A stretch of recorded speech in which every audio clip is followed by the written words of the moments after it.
My name's Tom Bennett. I'm the mayor of Southern Shores. We had lost significant frontal dune on about 2,500 feet or so of our southernmost beach.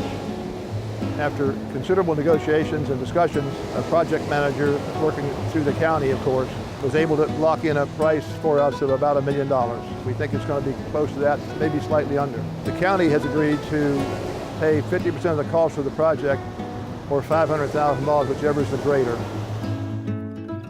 The Southern Shores portion is going to be starting late June, early July. The Subline Location, that's where the dredge actually connects to the pump out station, is going to be south of the Kitty Hawk here.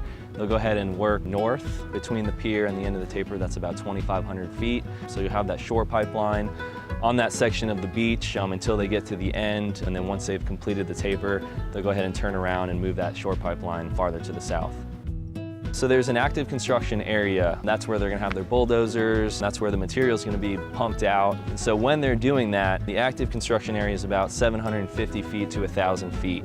And so that whole area will be closed off to the public. And the nice thing about the Southern Shores portion, it looks like the whole project is going to be 7 days. And so when you figure that the active construction area is 1,000 feet, hopefully that impact to each homeowner will be less than that.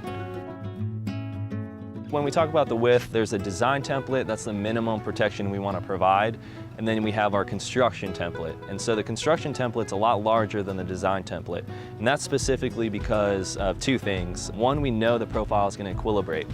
So we want the sand to move offshore. We want to build that sandbar. With a sandbar there, you have that wave reduction because your wave is breaking farther offshore, and so by the time it gets to shore, it's a lot smaller. When the project's done, we do encourage the installation of sand fencing and sprigging or dune planting. What that really does, it keeps the sand, or minimizes that wind-blown sand that we've seen in other areas.